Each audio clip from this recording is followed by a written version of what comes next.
We are back with another Rookie Watch playoff appearance.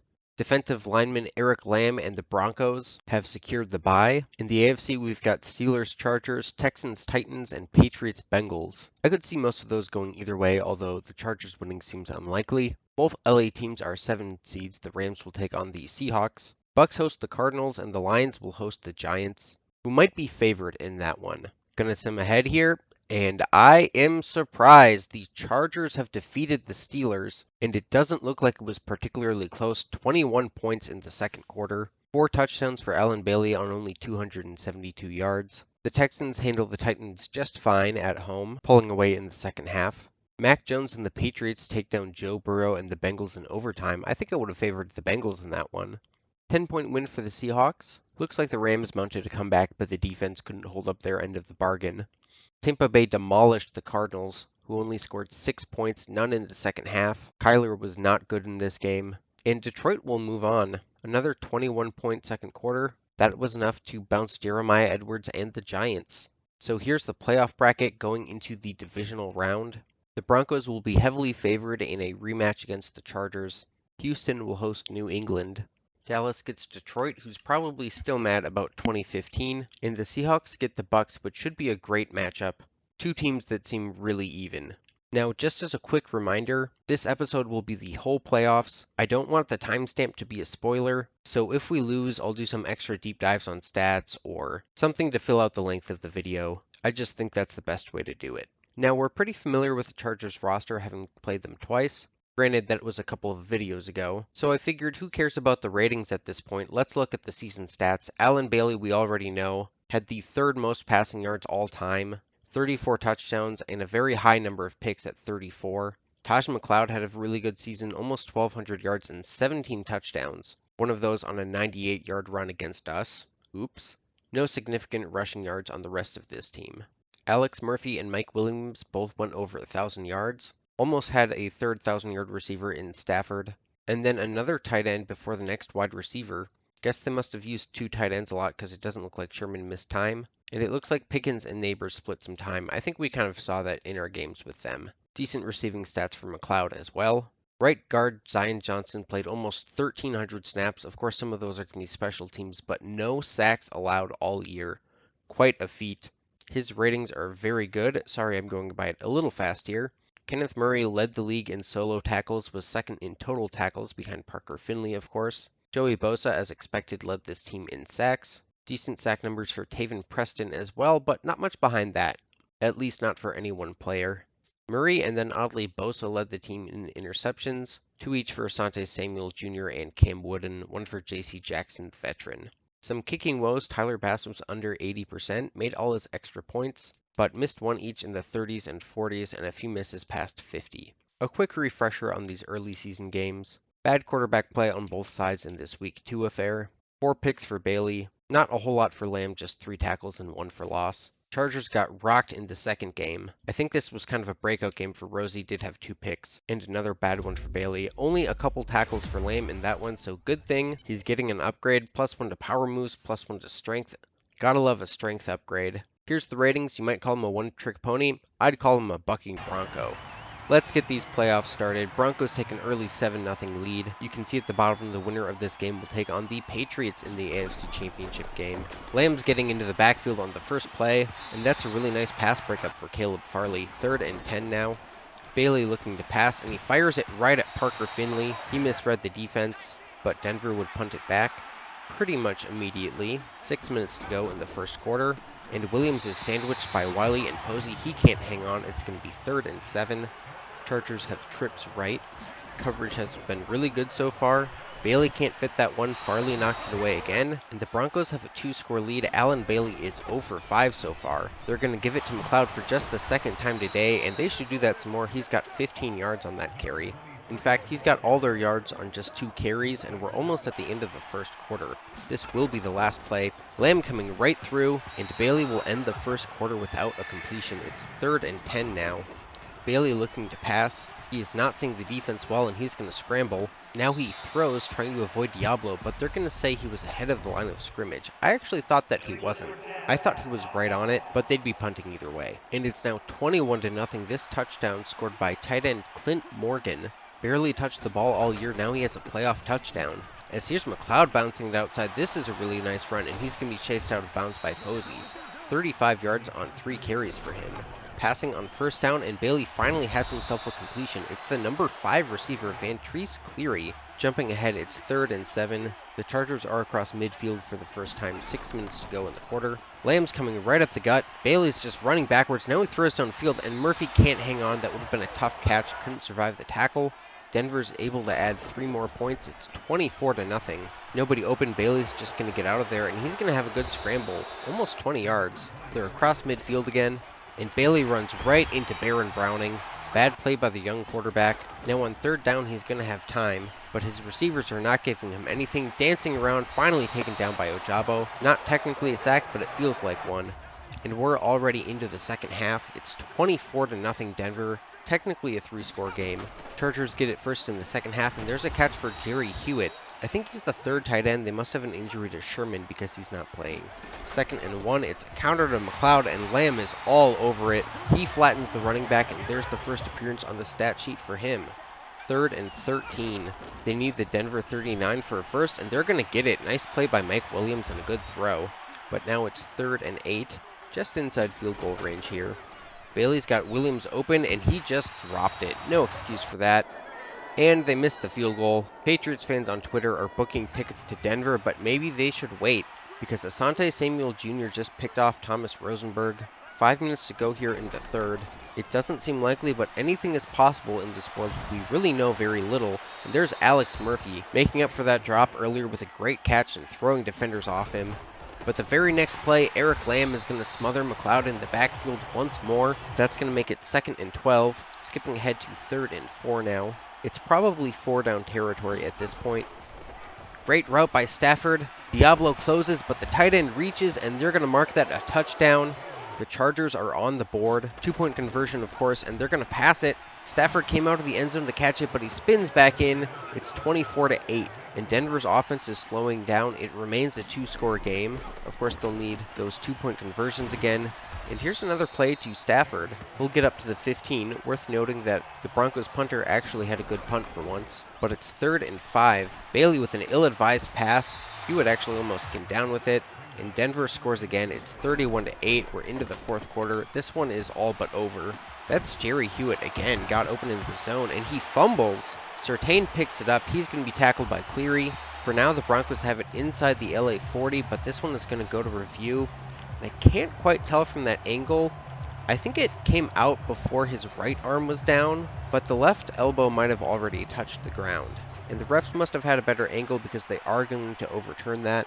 This one's not completely over if the Chargers can keep getting chunk plays. Bailey runs away from Lamb right into Browning, and he still gets a first down to Murphy. That's the kind of play that they've needed to see from him, and they got some more of it on this drive up to the 8-yard line. And Sherman just destroyed Finley on a great route. He's in for the 2nd time. They will go for 2 again. Bailey under center. He's going to pass. Lamb is right in there, but Bailey gets away. But Browning will get there. He takes him down about 15 yards behind the line of scrimmage. Denver would follow that with a long touchdown drive. Less than 2 minutes to go in this one. Whatever's left is just formality.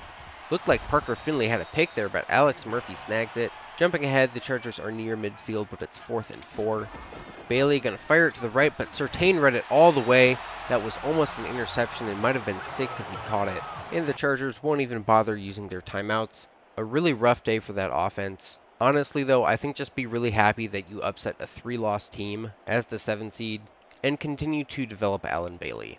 He wasn't terrible, he just missed some throws early, and also wasn't always throwing it to the most open wide receiver, and especially early in the game they were struggling to make contested catches. The offense was really good across the board. Rookie Trent Virgil, I think, got his first ever touchdown. Not totally sure why he was in the game. 160 yards for Jerry Jeudy. He just goes off sometimes, and I don't always notice.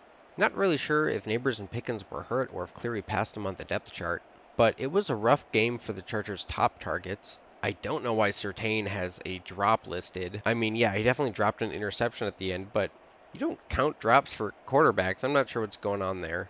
Anyways, I checked after the first Williams drop to make sure that I was still on all Madden, because they just could not hang on to anything early. Only 2 tackles for Lamb, both TFLs. Could never quite get to the quarterback, but obviously disrupted him a lot. Anyways, here's the updated bracket.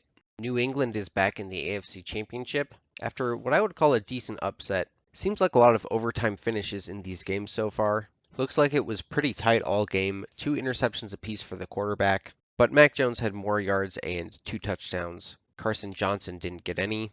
Almost 6 yards a carry and a touchdown for Damien Harris, and the tight end Nick McMillan led the way in terms of receiving. Dallas wins despite being outgained, thanks to 2 picks by Trevor Lawrence and a 21-point second quarter. That's the 3rd time we've seen that. Kind of an interesting anomaly. About 350 and 4 touchdowns for both quarterbacks, but the turnovers do slay the Lions. And then in the highest scoring playoff game of all time, the Bucs outlast the Seahawks. 35 points in that second quarter, 21 of them by Tampa Bay. And it's so high scoring thanks to that new overtime rule, where in the playoffs the first touchdown does not end it. 5 touchdowns, 2 picks for Shields, over 400 yards, pretty good day for Hurts as well. And let's take a look at this New England team, obviously completely rebuilt from the days of Tom Brady. It's year 8 for Mac Jones, and this is maybe one of his best. A lot of yards, a little over 3-to-1 touchdown to interceptions. A very even split in the run game. Harris gets most of the touchdowns. It looks like Swift is the 3rd down back. Veterans Juju Smith-Schuster and Jacoby Myers get a pretty even split as receivers, both about 1,200 yards. More touchdowns for Myers. They've got a superstar tight end in Nick McMillan. He's actually backed up by another superstar in Hunter Henry, who I assume will lose that dev trait this year. Pretty good 3rd receiver in Paul Hayden, so no Colin Crocker yet. Meanwhile, Eric Lamb is going to be going up, another really good right guard. Did allow 4 sacks this season, but I don't know how he's a superstar. And look at these ratings. Oh my god, he's got 98 pass block power. And here's the defense real quick. No huge standouts, but good stats in aggregate, I think.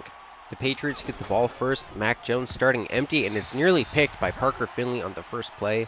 He threw it behind Hunter Henry. Now play action on 3rd and 5. He's got a man open downfield, but it's behind Jacoby Myers. Broken up by Posey. They will punt, but Bobby Okereke gets an interception. New England has it at the 6. It's a nightmare start for the Denver offense. Mac Jones is going to pass into a crowd. That's tipped up. It looked like he was trying to give it back, but it will land incomplete. 2nd down throwing. He's got Nick McMillan for the first time, but Justin Simmons and Divine Diablo are just barely able to keep him out somehow. Running inside the 1, a little clogged up, but Luke Wiley is not able to keep Damian Wilson out. The Patriots take a 7-0 lead in the AFC Championship game, and they're going to take the ball back too after a Denver punt. Mac Jones looking to throw on 1st down, and he's got McMillan wide open. The Broncos love to play man coverage, but that's led to them often struggling with good tight ends. They don't really have anyone with both the size and the athleticism, as Parker Finley can't make the tackle. Harris is into open space. This will be a 43-yard touchdown, 14-0. The Broncos offense is able to get a little something going, but only gets a long field goal. This will be the 4th Patriots drive of the first quarter. Man in motion outside the frame on the right. 1st down passing, and he's going to have Paul Hayden over the middle. Runs right into LaShawn Wiley. Later on the same drive, it's 3rd and 6 from the 40. Pretty pass heavy, only marginal run success outside of the big touchdown. Lamb pushing on Wenu back, and Simmons picks it off. Jones didn't see him sneak into that underneath zone, and maybe this is the spark the Broncos need. Or not, because Thomas Rosenberg just got picked off again. Patriots now have it 3rd and 1, just across midfield at the start of the second quarter. Good blocking up front, and Harris will pick this one up, plus a little extra. And that's his first carry that's not for a touchdown. DeAndre Swift has had a couple as well. Now this is a screen pass to DeAndre Swift, I think, who is lined up out wide, but read really well by Terrell Posey. And he was in his zone, not man coverage. That's just a really heads-up play. He's come along really well. That leads to 3rd and 14. All kinds of time, but he throws it late outside. Off the mark for Hayden, and Patrick Surtain II is going the other way. Admirable effort by Mac Jones and these 2 big boys chasing him down, but they're not going to get there. It's a touchdown for the Broncos, and that will be the spark they needed. Only 2 interceptions in the regular season for Surtain, but a clutch play here in the AFC Championship game. You know the old adage, they say you can't throw outside, and this ball had a long way to go. It had a little bit of air under it, and it was off the mark to boot. So Denver's right back in this thing, 14-10. Jones will hook up with Myers on first down. He's popped by Diablo, but he's going to move the chains with that. And now McMillan open on the next play. He's well across midfield. Those linebackers not playing very good zone coverage either. Not quite in field goal range here. Low snap, play action, plenty of time for Mac Jones. Juju finds some space wide open in the zone, and that's a nice catch on the sideline. Jumping ahead, it's going to be 3rd and 2 from the 17 for New England. Coming out in the I form, it's a handoff to Harris. He's got a lane, he's got plenty of strength, and just barely tripped up by Justin Simmons. 1st and goal, they'll try a run. Harris tries to escape Lamb, but runs right into Ojabo. That's going to make it 2nd and goal from the 8 now. Mac Jones is alone in the backfield. He takes the snap. Lamb coming through, but somehow he's stopped. Now it's Draymond Jones. Jones on Jones violence. Lamb is there to help clean it up. The ball came out, but I guess they're going to say that his knee was down. It's going to be 3rd and goal from the 22 for New England, though. Jones fires it up to Juju in the end zone. There's 3 defenders in the area. A little too risky for my taste. The Patriots kick a field goal, but the game is tied up by Clint Morgan. Unexpectedly, 2 touchdowns in these playoffs. Here's DeAndre Swift on a carry. He'll have a first down and more, and that should bring us to the 2-minute warning. Skipping ahead, Denver's across midfield. Time for Jones, and he somehow is going to fit this one in to McMillan. 2 defenders in the area. Clock is ticking, though. Now we skip ahead, 1 timeout left for New England. 48 seconds to go. They've got it 2nd and 3. And Draymond Jones was untouched. That's his 2nd sack of the game. Both of them in the red zone. No timeout taken, 3rd and 6. If they don't score in this play, it's probably going to be a field goal. But he's late to the outside again. A ton of air under that one. Terrell Posey takes it. He's not going to escape Damian Harris. No pick 6 for him, but that's a horrible mistake for Mac Jones. We go into halftime tied. Denver gets the ball first, and on 3rd and 19, Rosenberg finds Cortland Sutton for a 45-yard touchdown. They take the lead, but Patriots are looking to answer back. They start with a pass to Juju for a first down. Pump fake from Mac Jones. Now he finds McMillan wide open up the seam again. Denver still can't figure out a way to stop him. 1st and 10 at the Denver 42. Play action for Jones. Lamb and Diablo both bearing down, but Jones gets it away. Nice toe tap. Not actually sure who that was. Jones wants a flag. He won't get it, but they keep driving, and it's 2nd and goal at the 2. So I guess he didn't need that penalty anyways. It's going to be play action, but it's knocked down by Parker Finley. He might have had Hunter Henry for a touchdown. Instead, they're going to run it with Damian Harris. I don't know what the linebackers are doing. That will tie the game, but not for long. Playoff hero Clint Morgan in the end zone again. Hold that thought. Damian Harris spinning ahead. He's up to 40 to end the 3rd quarter. But Clint Morgan, 3 touchdowns in 2 playoff games after only having 4 catches for 54 yards all season. Patriots are in plus territory, but they're in 3rd and 6 outside field goal range. Plenty of time for Mac Jones, and look who it is. It's Nick McMillan inside the 30 for another big first down. The Patriots continue plodding forward. They've got 2nd and 1 from the 4-yard line. Denver would need a huge goal line stand here, and they're not going to get it. Huge lane. Justin Simmons was apparently too short to see what was going on. He didn't even move. Denver pulls ahead with a field goal, but with under 6 minutes to go in the game, I don't know if that will be enough. This defense has not been getting stops today, and there goes McMillan again. They tried putting LaShawn Wiley on him to safety, and that just didn't work. Already across midfield, and now they have control. They can do whatever they want with this clock. First down in the I form, it's a handoff to Harris. Not embarrassingly bad defense, but good blocking. That keeps them ahead of the sticks. Skipping ahead to 2nd and 10 on the 25, 4 minutes to go. Jones fires left, and what a catch by Hunter Henry. Good coverage by Wiley, but a great back shoulder throw. Nothing he can do about that one. 1st and goal at the 9. Harris gets it, and I think we all know what's happening here. It's touchdown number 5 on the day. The only Patriot to get into the end zone. With 3 timeouts, Denver will need to go 78 yards in 3.5 minutes. A good start, but now a 10-yard penalty against Cade Johnson. He's had a ton of those. 3rd and very long after a sack. They get a lot back, and they will convert, but we're down to the 2-minute warning here. We've seen a lot of teams struggle to manage the clock in these situations. There's another sack. It's going to be 3rd and 17. Judy picks up a first down, but under a minute to go. 27 seconds, just moving the ball too slowly. Oh, wait, 20 seconds left. 1 timeout. It's a touchdown! The Broncos are winning. They actually did it. I can't believe it. And honestly, when this happened, I just sat here with my mouth hanging open for about 30 seconds. I was already trying to plan how I was going to fill time in this episode. But let's not get too far ahead of ourselves. We still need one more stop. The Patriots are not playing this very intelligently. They just dumped it off on first down. Needing 72 yards, they're just going to go with the Hail Mary, no lateral play. We know how that worked the last time we saw the Patriots do that. And this ball hits the ground. The Broncos have won an insane AFC Championship game. They're going to the Super Bowl, and I am absolutely gobsmacked. The Broncos were at their best this year when both the defense and the offense showed up. That happened in the first playoff game. Today, both of them really struggled, the defense more so, but somehow Denver still came out with the win. Just looking at this one more time, a couple of huge clutch plays by Jerry Jeudy, a passing touchdown to Javonte Williams. Remember, he only had one very late in the regular season. I was completely positive that time would run out and we'd still have 2 timeouts left. Instead, I just counted it up. Rosenberg had 114 passing yards on that drive. Of course, was sacked a couple times, and there was the holding penalty. Great day for Javonte Williams, insane day for Damien Harris. Going back to Mac Jones, he was pretty good, except for he threw 3 really bad interceptions. First wasn't as bad, and he got bailed back by his team picking it right back. But the pick 6 was pretty bad, in that interception at the end of the half, when they were probably only going to get a field goal anyways, was pretty bad. The defense was not good, as evidenced by McMillan's 135 receiving yards. The spirit of Bill Belichick is still here. We know he likes his killer tight end duos. It was another tough day for Eric Lamb. I thought he played really well against Onwenu. I'm probably butchering that, sorry. Only 1 tackle, it was a TFL and technically an assist. Did cause a lot of pressure, just could never get home. His absurd stats this season are admittedly from feasting a lot against lesser quarterbacks. Speaking of lesser quarterbacks, Rosenberg is lesser no longer. He gets one more upgrade before the Super Bowl, which will be a rematch against the Tampa Bay Buccaneers.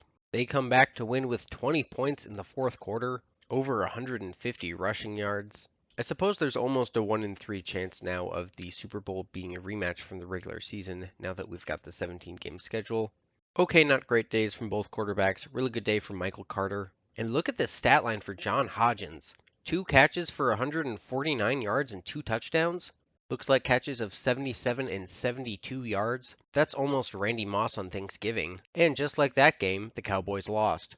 Despite that, they get both Player of the Week awards. Also getting one on a loss is Damien Harris. Of course, 5 touchdowns is ridiculous. If that had been split up a little more, I would have given it to Rosenberg for leading the comeback effort. Pretty much that last drive alone. Of course, Surtain gets it on defense. The Player of the Week algorithm really likes defensive touchdowns. Of course, we can't get into the Super Bowl just yet. Here's your Pro Bowl roster. Surprised to see Tua ahead of Josh Allen, but there is a popularity modifier that I think works its way in there. I did notice the rookie running back Hurst for the Panthers up there. Both the tight ends we just played are in here, and Onwenu as well. No Zion Williams seems like a bit of a snub.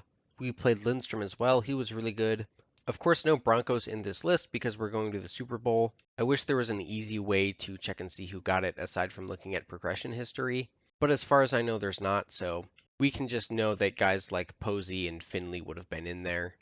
And of course, Eric Lamb. I haven't been keeping a super close eye out for rookies, but Marcus Reddick got the 2nd spot for the NFC. And I have no idea how Matt Gay is in here. He missed a bunch of field goals this year, was under 80%. We saw him miss from 45 or so in our playoff game against the Chargers. And now the award ceremony. As predicted, Josh Allen wins MVP. Runner-up is Dak Prescott. Lamar Jackson is up there as well. And then the rookie Brett Bailey of the Dolphins. Didn't look very good against us early in the season, but I guess he came a long way. Hackett, of course, is Coach of the Year. That would be very surprising to ever happen in real life. Michael Carter wins Offensive Player of the Year. The rookie Hurst right behind him. Kind of surprised. I didn't think Carter's rushing totals were that high. Aiden Hutchinson wins Defensive Player of the Year. For the NFC, that is. Offensive Rookie of the Year is going to be George Hurst. That's unsurprising. We saw he made the Pro Bowl. Saw he was high on Offensive Player of the Year. In the 2nd round, quarterback Martin Wagner is the runner-up. My boy Marcus Reddick wins Defensive Rookie of the Year in the NFC. I don't actually know who Jameek Townsell is. I feel like I vaguely recognize the name. Must have been a steal outside the 1st round. Then we've got Jalen Hurts, Michael Carter, again, Darnell Mooney, which is just fantasy land. John Runyon for Best Offensive Line. I think the game just randomly picked someone for that. Aiden Hutchinson wins Best Defensive Line. No surprise since he was Defensive Player of the Year. Then Micah Parsons and AJ Terrell.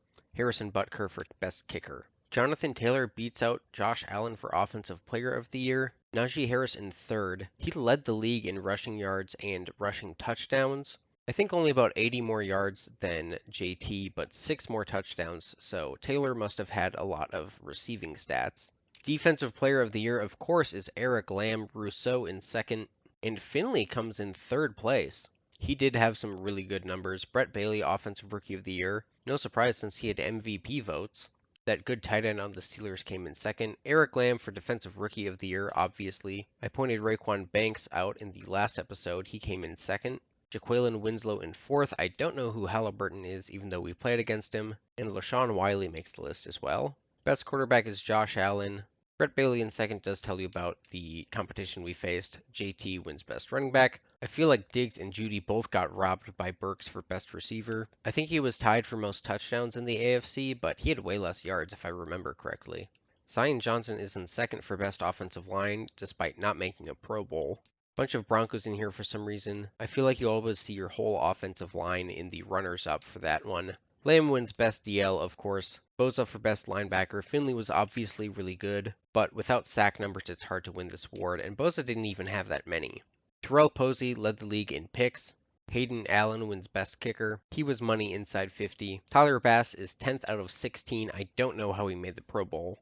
But Eric Lamb gets that dev trait increase, also a ton of XP for all those awards and being the sack leader. He got 4 upgrade points, so I'm not going to show them all. Highlights are +2 to strength, 5 to power moves and tackle, 4 to pursuit. With the boost, he's up to 99 strength, 96 power moves, and a great tackler. These are the abilities I gave him. Unfortunately, you need to be 90 or 95 for the really good ones. Terrell Posey is up to an X Factor. That's certainly earned. I was expecting that, him being interceptions leader, and of course, interceptions leader often gets DB of the year. Here's what the offense looks like. I think the only change here is Javonte Williams to superstar.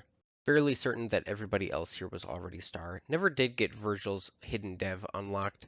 Probably star. Parker Finley is up to superstar. I gave him reach elite. That kind of effort play just seemed to make sense for him. And the game decided that Patrick Surtain is not an X Factor anymore. I disagree. Say what you want, I'm giving it back to him. He's in the prime of his career. He has 99 in everything. Yeah, he only got a couple of interceptions, but that's because he was locking it down constantly, and he had like 35 pass breakups. Anyways, enough talking about stats and awards, all that. Let's get to what matters, the Super Bowl. Over 5,000 yards for Cooper Shields, not that high on touchdowns though, and a fair number of picks, not insanely bad for how the sim has worked. Michael Carter about 1,200 rushing yards, but 93 catches for 913 yards. Same stats as K. Dotton, 9 touchdowns receiving 2. Okay, that answers my question about why he was Offensive Player of the Year. Godwin and Pickens both over 1,000 as well. A couple more really good guards on this team. Both listed at left guard, but the one we'll be matched up with is Ben Barch. Love his story. He played in D3, the MIAC in Minnesota, St. John's. Despite that big gut they gave him, he's more of a finesse blocker in here. So hopefully a better matchup for Lamb this time. This defense is led by Devin White. They do not get after the passer a lot. Seems like a good number of interceptions spread across a lot of players though. Now if you recall, we played this team I think week 12. It was in Tampa Bay. They almost took us down, but we came back in the fourth quarter and ended up sealing it in overtime. Rosie was decent. Shields threw the ball a ton, but wasn't particularly efficient. He was fine, though. Javonte Williams had a really nice game. Carter got in a couple times. He actually had 68 on the ground and through the air. On 12 receptions, Pickens was the leading receiver in this game. Defensively, this was the game where Parker Finley had 21 tackles. Matt Murray had 2 sacks, one of them was a sack fumble. 7 tackles for Lamb, half a sack, but it was kind of a stolen valor moment. And on the opening drive of the Super Bowl, the Broncos are well into Tampa Bay territory. They convert a third down to keep the chains moving. Lots of variety on this drive. We'll see if they can convert another third down. They can't. They're going to go for it, and they don't get it. Williams is stuffed for a loss of 2, and Tampa gets it at their own 16. It'll be a handoff to Michael Carter on the first play, and he's spun down by Parker Finley. Got a decent gain. Bucks gonna have a 3rd and 3. They're passing for it. Godwin's open. He's got it. And no, Posey knocked it out at the last second. Tampa will punt. And it's not a very good punt. Decent return, too. Denver will have it pretty much at midfield, but they're not getting anywhere at all. And Woodbury will just yeet it into the end zone. So first down from the 20, and Shields will pass. Lamb gets through, but Shields finds Godwin wide open, great route, and he holds on this time.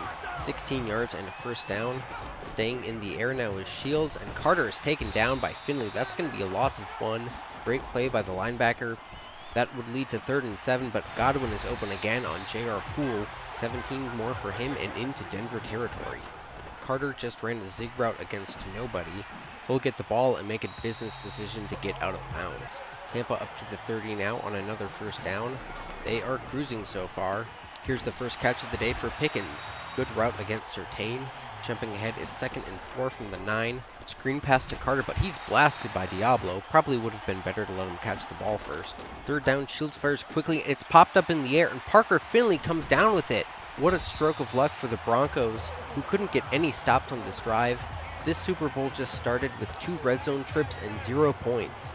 Looked like he had Carter. The question would be if Finley could make the tackle before the first down, but it bounces off Draymond Jones's helmet. But Denver could not get a first down, so the Bucs will start across midfield here. It's the start of the second quarter. Kind of a slow exchange on the handoff, and that gives time for the Broncos to get back there. Lamb was the first one there, Browning right there as well. Unfortunately, that would not stop the Bucs. They've got another first down. Pressure coming, and he gets it away to Carter. Good tackle by Simmons, though, but Tampa keeps moving. Another first down. It's a handoff to Carter. Lamb soaks him up, but he's getting pushed back, and that's a good gain.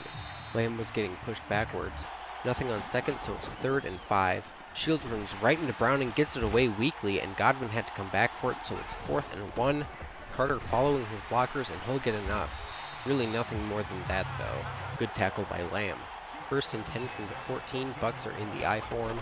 Handoff left, good blocking, and Carter weaves his way slowly into the end zone. Finally, we have a first strike. But Eddie Pinheiro straight up missed the extra point. Only missed 2 all season, and 1 of those was blocked. Did miss 4 field goals, but 3 were 50 plus, 1 in the 40 range. So you wouldn't think you have to be worried about him. In the meantime, this Broncos drive fizzles out. Good punt though. Pins the Bucs at the 9. 3 tight ends on the field, but they are going to pass. And Browning is right on top of Shields. He hurdled the guard and pretty much landed right on top of the quarterback. It's going to be 2nd and 13. Shields is in the pistol, play action. Here comes Eric Lamb, but it's Ojabo who gets to him first. Browning falls on the football. That's a touchdown for Denver. The ball squirted out and it just laid there. Took a moment for Browning to get to it, but he's going to give Denver, and that's going to give Denver the lead. And too bad for Eric Lamb. I think he didn't see Ojabo was in there too and dove, trying to get to Shields before he could throw the ball away. If he hadn't, that's probably his touchdown. 4.5 to go now. It's 7-6. It's been a strange Super Bowl so far. And here's Michael Carter right up the middle. He's going to have 15 plus yards. He's at 6 yards a carry right now. 3rd and 6, empty set, 3 minutes to go near midfield. Carter slot left, running a zig route, this time against somebody. It's Luke Wiley who makes the tackle, and he stops Carter just short. 4th and inches, and they will punt. A chance for a 2-minute drill for the Broncos, but they're going to need to stop going backwards if they want any offensive points. There's a big play. 3rd and 1, they get 21 to Cortland Sutton. But after another sack, they're going to be stuck with trying a long field goal, and it's no good. The Bucs have it at the midfield logo. They've got 18 seconds and all 3 timeouts. Pressure from Lamb. Shields flips it out to Otten, and he's going to be taken down inbounds. They'll spend a timeout. 2nd and 4, they're going to go with a screen pass to Carter. Diablo's cut down. That will allow a first down and more. Inside the 40, timeout called at 6 seconds to go. And if it were me, I'd try to get them a little closer. They've got 1 timeout left in 6 seconds. Instead, Pinheiro will try from 55, and it's not close. 7-6 is your halftime score. Bucs come out with the ball first. They'll start with a stretch play to Carter, and there's nowhere for him to go. Justin Simmons there first, 2nd and 13. Shields alone in the backfield. Eric Lamb is coming to give him company, but he gets it away to Pickens. Not only does he avoid the sack, that's going to make this 3rd down manageable. Bucs go empty again, Lamb giving pressure again, and Shields almost ran into his own right tackle, but got it away to Otten for a first down. Lamb's had that same frustration all postseason, but now he's in the backfield. Shields has nowhere to go, and he finally takes down Shields for his first playoff sack. He's had a lot of chances these past few games, and eventually you're going to get home on one. 3rd and 14, Shields gets away quickly for Pickens. He's fighting for extra yardage, but he's going to be 3 yards short, and they will punt. But for Denver, still no offense to speak of. However, Woodbury pins him inside the 20 the second time today. He only did that 3 times all season. Now Lamb's coming in again, but great arm strength from Shields gets it away to Godwin, and he makes a strong catch. Surtain could not break it up. Play fake for the Bucks. Lamb looks angry now. He gets a hit in on Shields. No sack, but it sends the throw wild. After a catch for Brian Edwards, it's 3rd and inches. They're going to try to run for it, and Lamb is right there. He wrestles Carter to the ground. What a play. Looked like it was supposed to be a trap play, but Lamb pancaked the guard who was trying to block him, and then he was free to do whatever he wanted to Michael Carter. Good punt for the Bucks, but the Broncos do get out of the shadow of their own end zone this time. They are running this ball really well. Now they stop, get a holding call, and now an interception for Antoine Winfield Jr. I don't know why you stopped running there, but the Bucks offense is back on the field, and just like that, Cooper Shields has them well into the red zone. Big catch for Cade Otton. It's going to be 1st and goal at the 5. Pitch play for Langford, and the fullback can't make a clean block on Surtain, and that's going to trip him up for loss of 5. So it's going to be 2nd and goal from the 10. Good chance to stop him now, especially with Lamb barreling up the middle, but somehow Shields got away. Good throw to Pickens. They're going to be at the 1-yard line. Good blocking, and this is the easiest touchdown Michael Carter's ever gotten. His 2nd in the Super Bowl. They're going to try and make it a 7-point game, but Diablo shoots the gap. Ojabo cleans up. Good recovery by the defense, and it's 12-7. We're into the 4th quarter, and it's going to start off with a big gain for Jerry Jeudy. Pass game working for what seems like the first time today.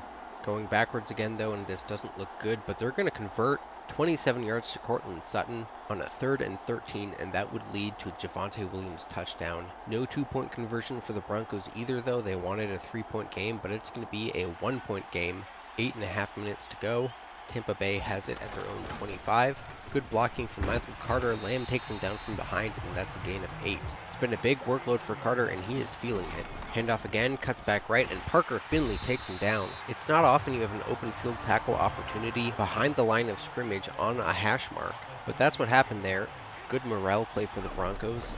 They'll run it again. Lamb punches through a little too far, but Finley helps him clean it up. That time it was Terry French, the rookie, his first touch of the day. Finley's having himself a game. It's 3rd and 12 now, but Shields steps up. He's got some room, and now he's throwing across his body. That's a 1st down, but a flag is down. He was probably 2 full yards past the line of scrimmage. Guess he thought it was 3rd and 10. That is a heads down play. Broncos have the ball in the lead. With that 1st down, there's 5 minutes to go. In plus territory now. This is promising. Never mind. No, it's not. Rosenberg picked off by a linebacker, and now the Bucks have it in plus territory under 4 minutes to go. And Brian Edwards picks up a bunch for a 1st down. It's looking bad for Denver. All Tampa needs to do is run down the clock a bunch and score. Anything will do.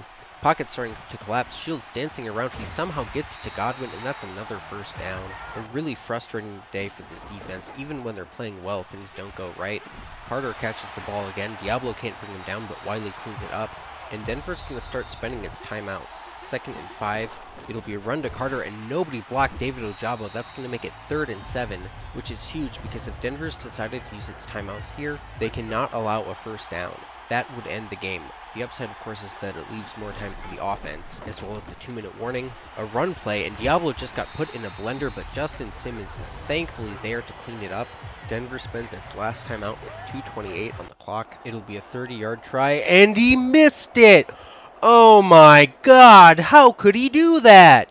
Even with a miracle finish in the AFC Championship game, you had to figure the Broncos had almost no hope of repeating that here the way they've played today. With the 2-minute warning, they're going to have to get 2 1st downs. And they got the first one maybe a little too quickly, so actually 3, going backwards on 2nd and 7. And apparently they tried a passing play instead of running the clock down. It's incomplete, but that's the best punt of Jaden Woodbury's life. As many kicks inside the 20 as he had all season in the Super Bowl. Tampa's at their own 6. They've got no timeouts, just over a minute, and that tackle inbounds will not help. They're going to need 50 yards to even have a shot. Here's a catch for Carter, and he turns upfield. He thought he had space, but Surtain chases him down. Another tackle inbounds, 30 seconds to go. Lamb forces him to get it away quickly, and Otton's tackled inbounds. Can you even trust your kicker? He just missed from 30. He missed an extra point earlier. Shields scrambles and tosses it to Edwards, and he's going to be tackled inbounds.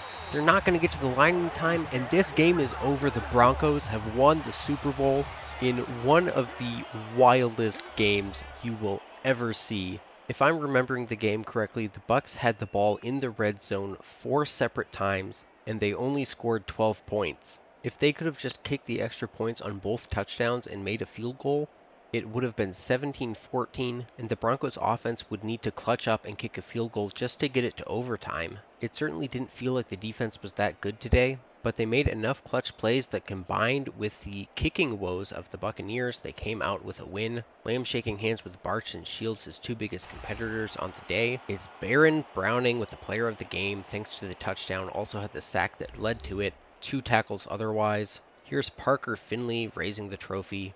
Come on, man, don't hand it to Rosenberg. The offense did not do enough to earn it today. Well, he did do a whole lot in getting us here. Clutched up enough for that 1 touchdown drive. I can't stay mad at him. Shields was incredible, 85% completion percentage. That interception was pure bad luck. Rosenberg probably had his worst game of the year. Great game for Williams, good game for Carter on the ground, held back a little bit by getting swarmed in the backfield a couple times. Totally not his fault. Of course, 2 touchdowns and a good amount of receiving. Cortland Sutton, the leading receiver in this game, followed by the ever-annoying Cade Otton. Browning and Ojabo had the back-to-back sacks leading to the touchdown. Ojabo had the forced fumble, Browning had the sack. And I'm real sad that I panicked and dove. Just had spent all playoffs not getting to the quarterback. Maybe got a little too trigger happy. And I really think if I hadn't, he would have picked up the ball for the touchdown and he'd be Super Bowl MVP, which would have been awesome. I still almost think he should have been. More tackles than the other 2 guys combined. 4 tackles for loss, a couple of them insanely clutch. That one on 3rd and inches where he pancaked the left guard was awesome. And off the stat sheet, he had a ton of pressure, which prevented Shields from slicing us up as much as he could have. 5 kicks attempted in this game, only 1 extra point made. Of course, 2 of the field goals were like 55 plus yards. I think this was an anomaly for Pinheiro, although his awareness is really low. Don't know how that affects it. Quick apology to Broncos for the Hackett contract extension, and here are the other players of the game. All in all, the craziest playoff run I've ever had. If you're a fan of Mr. Hurricane like I am, you probably remember his Broncos franchise and the first playoff run that they had. They were very much an underdog, unlike this team, but every game was a comeback more insane than the last, and like the second game or something had an immaculate reception that I think won the game, something like that. Anyways, part of the reason I bring it up is because he had a star defensive tackle, Boogie Turner, who went on to have a Hall of Fame career, and that's kind of how I imagine Eric Lamb. Although, of course, I have him in a slightly different role. This season was a ton of fun. Video's gotten pretty long, so I'll keep it short, but I went straight from recording this to recording the draft. I'm excited to see who's next on the docket for Rookie Watch. If you've been watching and enjoying this series, I'd really appreciate you subscribing, liking, and sharing with other people who you think might like it too. And if it's just me having fun in my basement, that's okay, it's been totally worth it. Either way, I appreciate you for being here. This is Rookie Watch, I'm Nose, have a good one.